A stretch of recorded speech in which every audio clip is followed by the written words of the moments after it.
Rasanya beda kan? Sedang merojaah surat apa? Sapi. Nggak bisa, enak.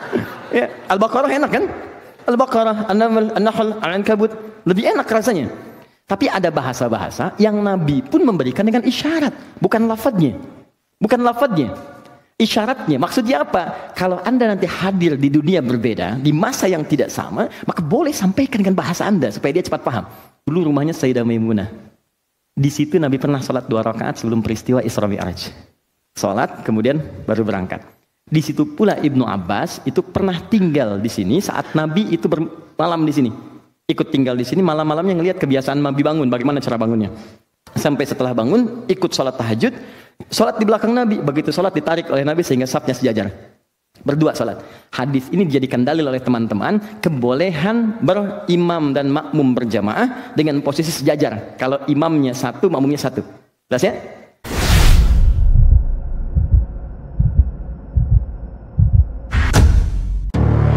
Sholat itu diturunkan di ayat 45 sampai 46-nya itu masuk kalimat isyarat-isyarat untuk wafat. Wasta'inu bis-sabri was-shalah wa innaha lakabiratun illa 'alal khashiyin. Ayo minta dalam sholat kepada Allah kalau punya masalah. Tapi susah untuk khusyuk kecuali bagi orang-orang yang mau khusyuk. Siapa mereka itu? Ayat 46-nya. Alladzina yadhunnuna annahum mulaqu rabbihim wa annahum ilaihi raji'un. Yaitu orang yang merasa sekarang akan berhadapan dengan Allah dan dia yakin boleh jadi mungkin ini sholat terakhir yang dia kerjakan. Makanya jangan heran, pernah mendengar ini?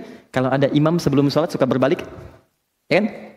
Suka mengatakan begini, istaqimu, rapatkan, luruskan. Maaf teman-teman ya, saya ingin ingatkan, ada dalam fikih itu kalimat yang nggak boleh diterjemahkan, ada kalimat yang boleh diterjemahkan dengan bahasa lokal. Kalau kalimatnya boleh diterjemahkan, maka sampaikan dengan bahasa terjemahan boleh, supaya orang lebih paham. Tapi ada kalimat yang nggak boleh diterjemahkan, yang kalau diterjemahkan maknanya jadi lain. Seperti azan, azan nggak bisa diterjemahkan. Di Turki pernah pakai bahasa Turki, jadi nggak enak rasanya. Bayangkan kalau di Indonesia pakai bahasa daerah. Allahu Akbar, Allahu Akbar. Tuhan gua gede, Tuhan dua gede, orang Betawi. Allahu Agung, orang Sunda. Nggak akan ketemu. Tapi ketika dibacakan dalam bahasa Arab itu indah gitu, nyaman, enak. Sama dengan surat Quran. Walaupun ada terjemahan, tapi saat baca Quran dan ngobrol dengan kawan, itu nggak bisa pakai terjemahan. Akhi lagi baca surat apa? Semut, An-Naml. Kamu apa? Surat cewek, An-Nisa. Nggak bisa. Nggak bisa gitu. An-Nisa tetap An-Nisa. An-Naml tetap An-Naml. Al-Baqarah tetap Al-Baqarah. Ya, rasanya beda kan? Sedang merojaah surat apa? Sapi. Nggak bisa, enak. Ya, Al-Baqarah enak kan? Al-Baqarah, An-Naml, An-Nahl, Al-Ankabut. Lebih enak rasanya. Tapi ada bahasa-bahasa yang Nabi pun memberikan dengan isyarat. Bukan lafadznya. Bukan lafadznya. Isyaratnya. Maksudnya apa? Kalau Anda nanti hadir di dunia berbeda, di masa yang tidak sama, maka boleh sampaikan dengan bahasa Anda supaya dia cepat paham. Coba. Dengan bahasa pertama. Istaqimu. Fala takhtalifu fakhtalafat qulubukum. Waddi'u ij'alu salatakum salatan muwadda'. Bagi orang Arab mungkin terasa. Tapi bagi orang Indonesia bagaimana? Sudah tahu. Bukan. Tidak. Coba yang kedua. Mohon dirapatkan. Luruskan. Jadikan ini sholat mungkin sholat terakhir kita. Kita akan berhadapan dengan Allah. Dan mungkin kita akan diwafatkan dalam sholat ini. Enak. Enak. Nyaman gitu. Jadi begitu terasa nyaman. Itulah kemudian setelah itu disampaikan itu lewat iqamat. Allahu Akbar, Allahu Akbar. Siap-siap. Jelas sampai sini? Oke. Nah, teman-teman, selalu kata salat ini disandingkan dengan iman dibukanya. Alladzina yu'minuna bil ghaib wa yuqimunas sempurna. Kalau zakat dengan kalimat ita, wa atuz zakah, wa atuz zakah. Ita itu artinya tulus. Tulus, Ibu Ita, ibu yang tulus. Ya. Tulus, berikan dengan tulus. Kalau zakat keluarkan dengan tulus, jangan pamrih. Itu kan cuma titipan yang punya Allah, bukan kamu. Kenapa kamu bisa merasa memiliki? Jelas ya? Nah, kemudian tunaikan dengan sempurna. Di dalam kesempurnaan itu ada kaitan dengan ruku. Perhatikan. Kembali ke Al-Baqarah 43. Wa aqimus shalah, tunaikan salat dengan sempurna. Wa atuz zakah, keluarkan zakat dengan tulus. Jangan pamrih. Tapi tidak berhenti ayatnya sampai situ. Padahal Allah bisa cukupkan. Salat selesai, zakat selesai. Tapi tiba-tiba ayatnya berbunyi warka'u ma'ar raki'in. Ruku'lah secara sempurna bersama orang-orang yang ruku'nya sempurna. Dalam kaidah ilmu balaghah ada yang disebut dengan am wal khas, khusus dan umum. Kalau ada sesuatu dari satu pekerjaan kemudian dikhususkan di pekerjaan itu dengan satu pekerjaan yang khusus sifatnya, maka ini menunjukkan ada keistimewaan di dalamnya. Saya tanya begini, untuk paling mudah dipahami. Dalam salat ada ruku tidak? Ada. Ada berdiri tidak? Sebetulnya kan Allah cukup mengatakan wa aqimus shalah, tunaikan salat dengan sempurna. Bukankah itu mencakup ruku? Mencakup sujud? Ya kan? Semua kan? Tapi ketika Allah mengkhususkan ruku di akhirnya, waraka'u ma'ar raki'in, dan rukuklah dengan sempurna seperti orang-orang yang ruku sebelummu, ini menunjukkan ada keistimewaan dalam ruku sehingga dia disendirikan dari gerakan-gerakan salat yang lainnya. Paham? Nah, kalau cara berpikir itu sudah dipahami, kita akan bertanya, Ustaz, apa keistimewaan ruku itu dibandingkan dengan yang lain? Ya, berdiri ada keistimewaannya. Sujud ada keistimewaannya. Duduk di antara dua sujud istimewa. Tapi kenapa ruku disendirikan di sini? Apa keistimewaan yang disebutkan dalam Al-Quran? Maka kita turunkan ke ayat selanjutnya. Pertama, ini penegasannya dulu. Quran surah 22 ayat 77. Oke? Ya ayyuhalladzina amanu. Kus. Hai orang-orang yang telah menyatakan beriman kepada Rabbmu. Beriman kepada Allah. Perhatikan kalimatnya. Pertama diminta sujud. Usjudu. Sujud. Kemudian ruku. Warka'u. Kemudian wa'budu rabbakum. Sembah Rabbmu. Waf'alul khaira. Berbuat baik. La'allakum tuflihun. Perhatikan baik-baik. Di sini Allah menyebutkan keutamaan ruku. Di sini menyandingkan ruku dengan kalimat wa'budu rabbakum. Wa'budu. Di sini ada ruku, kemudian ada sujud. Setelah itu wa'budu rabbakum, u'bud. Agak pelan-pelan saya terangkan supaya mudah dipahami. Wa'budu. Fokus. Ruku, sujud, sembah Rabbmu, u'budu. Nah, kalimat u'budu ini, teman-teman, tidak pernah disebutkan dalam Al-Quran kecuali di antara maknanya bermakna salat. Buka Quran surah ke-20 ayat ke-14. Innani anallahu, kata Allah, saya Allah. La ilaha illa ana. Enggak ada Tuhan yang wajib disembah dan dipertuhankan kecuali saya. Fa'budni, fa'budni, sembah saya. Fa'budni, u'bud. Nih. Kalau bentuknya jamak, u'budu ini. Fa'budu, u'bud itu tunggal. Fa'budu itu jamak bentuknya. Karena itu ketika kita menyembahnya, kita katakan di pertemuan lalu, iyyaka na'budu. Masih ingat? Iyyaka na'budu. Nah, kalimat iyyaka na'budu bukankah diucapkan dalam salat? Ya, karena itu setiap ada kalimat u'budu, u'budu, u'budu, u'budni, itu makna pertamanya salat. Lihat sini, apa korelasinya dengan ruku? Seakan-akan Allah ingin menegaskan di ayat yang ini. Lihat baik-baik, kalau yang ini rukulah bersama orang-orang yang ruku, tunaikan ruku secara sempurna. Kalau yang ini, hei, ada yang penting dalam ruku ketika engkau tunaikan salat itu. Jelas? Tunaikan ruku dengan baik, sujud dengan baik, dan tunaikan salat dengan sempurna menyembah Rabbmu ketika engkau beribadah kepada Rabbmu. Ada isyarat di ayat yang kedua ini ketika mempertemukan, menyandingkan ruku dengan kalimat ibadah. Seakan-akan Allah ingin katakan begini, rahasianya, hei, saat ruku, dekatkan dirimu dengan Rabbu, pasrahkan untuk menyembah Allah saja, bukan pada yang lain. Kenapa isyarat ayat ini muncul? Ini kisahnya. Dulu, orang Romawi, orang Persia, kalau ingin menghormati rajanya, maka di antara kebiasaan mereka yang Romawi, dia akan ikatkan tangannya begini, kemudian dia ruku begini. Jelas? Ini adalah simbol kepatuhan, ketaatan, dan juga dikultuskan sebagai penyembahan kepada rajanya, ruku mereka. Ada di antara mereka yang sampai sujud. Nah, lihat misalnya kayak ada film-film kolosal yang zaman dulu itu, kan suka ada gerakan-gerakan demikian, kan? Begini, kemudian ruku seperti ini, ya, membungkuk, ada juga yang sampai sujud. Allah turunkan ayat di sini, Allah katakan ruku dan sujud hanya untuk disampaikan kepada Allah saja. Di ketika Anda pengen ruku, bukan sekedar ruku, bukan formalitas ruku. Kalau cuma ruku, jangankan Anda, yang non muslim pun bisa ruku. Yang Romawi sudah ruku, yang Persia sudah sujud, anak-anak kecil juga bisa. Yang saya inginkan di ruku itu adalah kepasrahanmu saat ruku dan engkau sedang berhadapan denganku. Hadirkan kepasrahan luar biasa, hadirkan penyembahan yang mutlak seakan-akan kau merasa berhadapan denganku.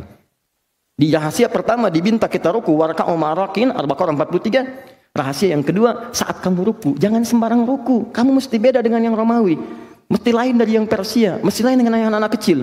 Saat ruku itu hadirkan kepasrahan penyembahan kepada Rabbmu. Karena itu kalimatnya berbunyi wa'budu rabbakum. Setelah ruku sujud wa'budu rabbakum.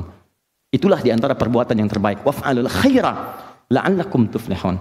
Kerjakan yang baik, salat yang baik, ruku yang baik, sedekah dan sebagainya. Tapi yang paling mulia ketika engkau bisa ruku dengan hebat dan pasrah kepada Allah. Paham? 3. Paham? Alhamdulillah.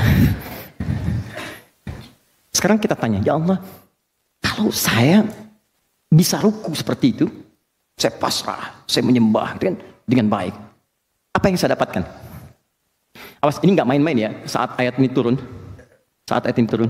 itu pernah Nabi rukunya sepanjang berdirinya. Berdirinya Nabi itu dalam rakaat pertama itu paling minimal itu 100 ayat Al-Baqarah ukurannya. Okay. Ahli surga ya, ahli surga dijamin surga, akhlak yang mulia, dipuji oleh Al-Quran.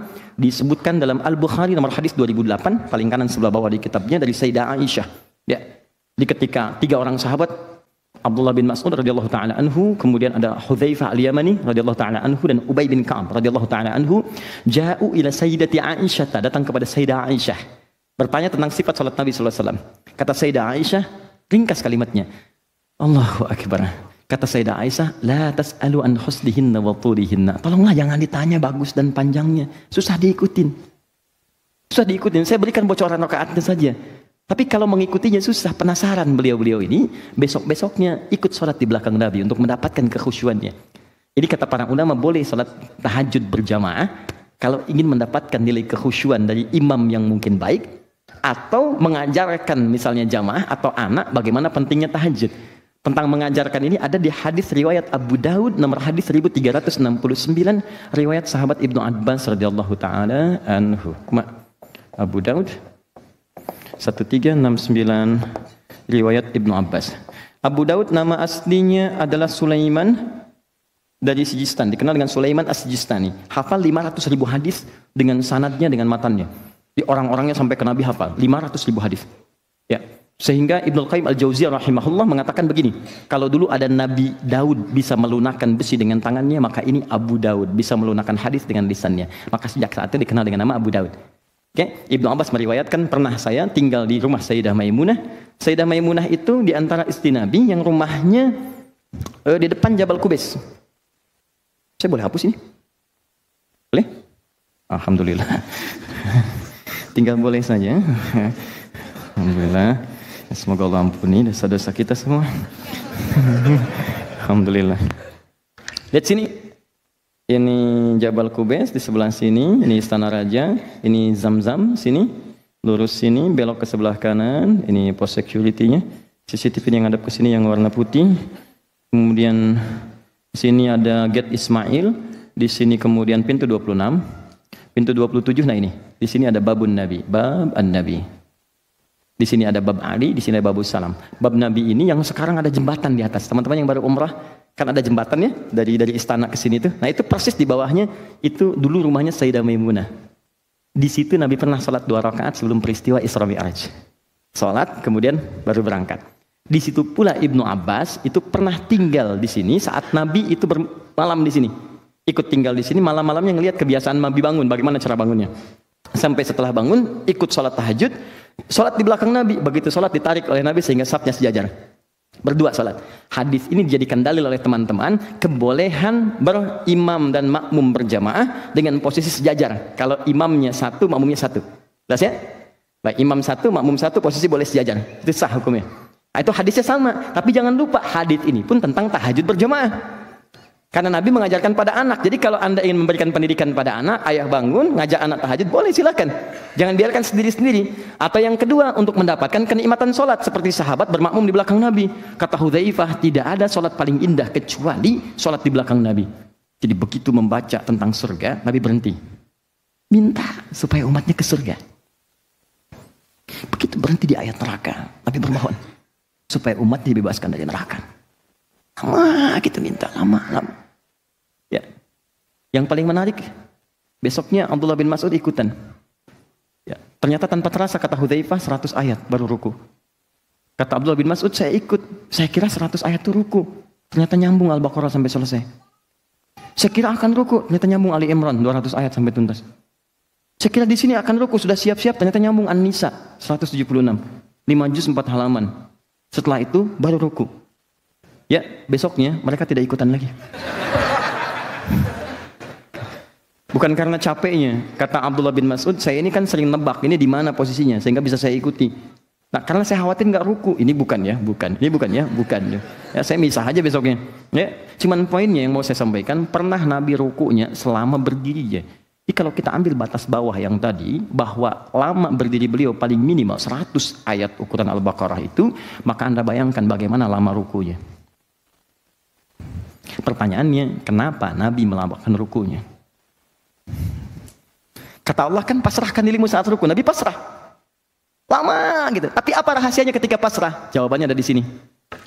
Quran surah 48 ayat 29. Lihat ayatnya. Muhammadur Rasulullah walladzina ma'ahu asyidda'u 'alal kuffar ruhama'u bainahum. Masyaallah. Muhammad itu utusan Allah SAW. Dan umat yang bersamanya, walladzina ma'ahu itu, ma'a itu gini, ma'a itu orangnya ada bersama kita, atau orang yang nggak ada, tapi tuntunannya diikuti. Oke? Paham ya? Yang pertama orangnya ada bersama kita. Misal saya katakan gini, Mas Dimas ma'i. Mas Dimas itu bersama saya sekarang, orangnya ada. Atau misalnya orangnya nggak ada, tapi beliau mengikuti apa yang saya sampaikan. Maka saya sampaikan pada teman-teman saat beliau tidak ada, Mas Dimas itu ma'i. Beliau itu ikut apa yang saya sampaikan. Paham ini? Ayat ini ingin mengatakan sifat umat Nabi Muhammad dari dulu saat nabinya ada, orangnya ada, sahabatnya, sampai nanti yang nggak pernah lihat nabinya tapi mengikuti tuntunannya. Secara singkat, yang mengaku umat Nabi Muhammad itu pasti punya sifat-sifat ini kata Allah. Jadi kalau Anda tidak punya sifat ini, dipertanyakan Anda umat Nabi atau bukan. Pertama, asyidda'u 'alal kuffar, tegas pada segala hal yang menyimpang dari ketentuan Allah. Ingat, ada kafir, ada kafirun, ada kufar, itu beda. Jangan disamakan. Ingat, kalau ada, maaf ya, kafar, kafir, kufar, beda. Kafar, kafir, kufar. Kalau kafar, itu perbuatan. Perbuatan yang menjauh dari Allah. Menyimpang. Bisa dikerjakan non-muslim, itu umumnya, bisa dikerjakan oleh orang Islam. Makanya kalau ada orang Islam diminta mengerjakan sesuatu, tidak dia kerjakan disebut kafar. Ya, bukan keluar dari Islam, perbuatannya menyimpang. Contoh, Quran surah ke-14 ayat 7. Quran surah ke-14 ayat 7.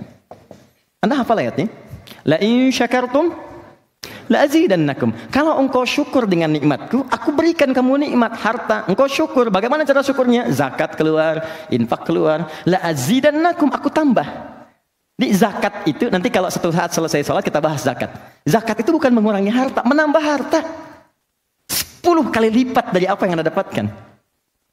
Cuman nilainya tidak harus selalu tampak materi. Ada tidak? Ada aktiva, kesehatan, kedamaian, ketentraman yang kalau sakit segitu juga biayanya. Ada langsung harta dapat, ada. Oke.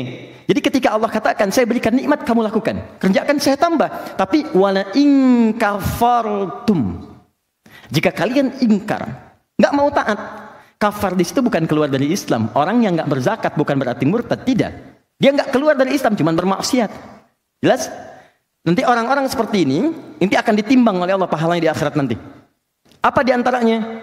Ini amal solehnya yang kanan, ini amal salahnya. Misal, dia sholat tapi dia juga mencela.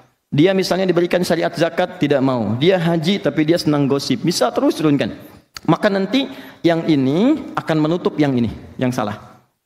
Di hadis Muslim, riwayat sahabat Abu Hurairah, kata Nabi, didatangkan yang baik-baiknya. Ya, awas. Ya'ti yaumal qiyamati bisolatin, datang dengan pahala salat banyak. Wasiyamin, puasanya rajin. Wazakatin, zakatnya rajin. Cuman sayang, wayati qad syatama hadza. Cuman sayang juga, kok sering mencela gitu dalam kehidupan dunianya. Salat tapi sedang cela orang, ini aneh nih. Padahal salat itu membebaskan dia dari celaan. Inna sholata tanha 'anil fahsya wal munkar. Ini salat mencela. Awas. Maaf, syatama hadza wa qadzafa hadza, menuduh orang. Wa safaka dama hadza, menumpahkan darah. Bahkan menyebut nama Allah di dalamnya, tembak orang, bunuh orang, bom orang, dalam hal yang tidak dibenarkan. Duar meledak, bom panci, bom kulkas, bom macam-macam. Bukan pada tempatnya. Itu dosanya besar itu. Bahkan ada bagian dari ayat Quran yang mengancam dengan neraka jahanam. Hati-hati, mengancam dengan neraka jahanam. Itu di Quran surah keempat, ayat 92 sampai 93, paling kanan di pertengahan. Wa may yaqtul mu'minan muta'ammidan fajaza'uhu jahannam. Siapa yang merencanakan pembunuhan berencana pada satu orang beriman saja, maka seakan-akan dia punya cita-cita masuk neraka jahanam. Sudah pesan kafling di neraka jahanam. Hati-hati. Makanya saya waktu di Lampung tuh kejadian bom Tamrin tuh duar meledak. Itu pertanyaan ringan sekali teman-teman. Ustaz, apakah bom di jalan Tamrin termasuk jihad fisabilillah? Saya bilang, Pak, begini ya, sependek pengetahuan saya, jihad fisabilillah itu jihad di jalan Allah, bukan jalan Tamrin. Beda. Nah, nanti ini habis. Fa in faniyat hasanatuhu, kalau habis nih kebaikannya, tersisa yang jeleknya. Ya, jadi ini sholatnya udah hilang pahalanya, zakat hilang, ini hilang. Ini tersisa satu aja.